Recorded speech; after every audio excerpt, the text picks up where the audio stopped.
Когда Джейкоб был ребенком, он жил в бедном районе Детройта и зарабатывал тем, что помогал людям переносить сумки у местного супермаркета. Его босые ноги и рваная одежда бросались в глаза каждому, но именно у ворот особняка семьи Хартвуд, возвышавшегося на окраине города, он впервые почувствовал, что кто-то видит в нем человека. 17-летняя Эмили Хартвуд, дочь местного магната, однажды улыбнулась ему так, как никто раньше. Это мгновение стало для Джейкоба отправной точкой.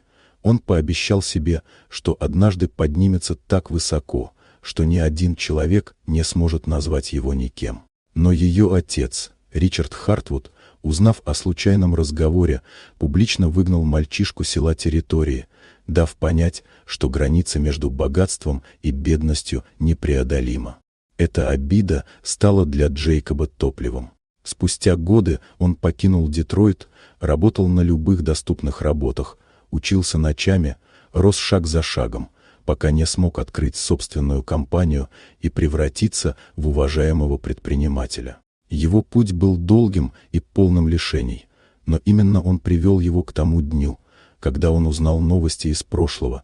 Империя Хартвудов рухнула, Ричард Хартвуд умер, а Эмили, потеряв все, осталась одна с больной матерью в разрушающемся доме.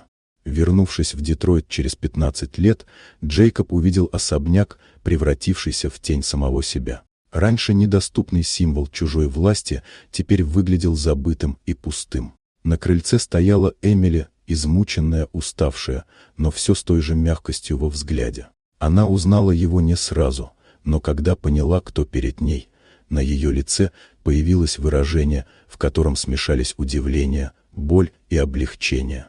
Джейкоб помог ей восстановить дом, обеспечил заботу для ее матери и предложил работу не как подачку, а как шанс. Постепенно Эмили прочно встала на ноги, заново выстраивая свою жизнь уже не как наследница огромного состояния, а как человек, который знает цену труду и самостоятельности.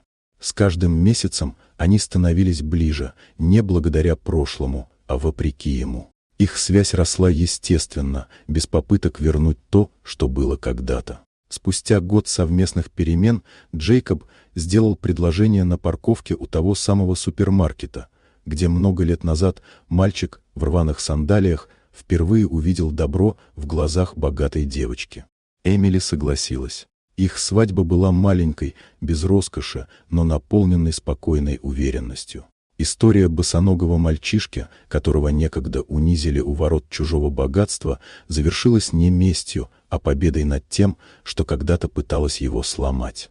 И если эта история чему-то учит, то только одному: иногда судьба делает полный круг, чтобы подарить человеку не реванш, а возможность начать все сначала с кем-то, кто однажды увидел в нем человека. Вот такая удивительная история. Дорогие друзья, напишите в комментариях, откуда вы смотрите это видео. А если вам понравилось видео, поставьте лайк, а также подписывайтесь на канал, впереди еще много интересного.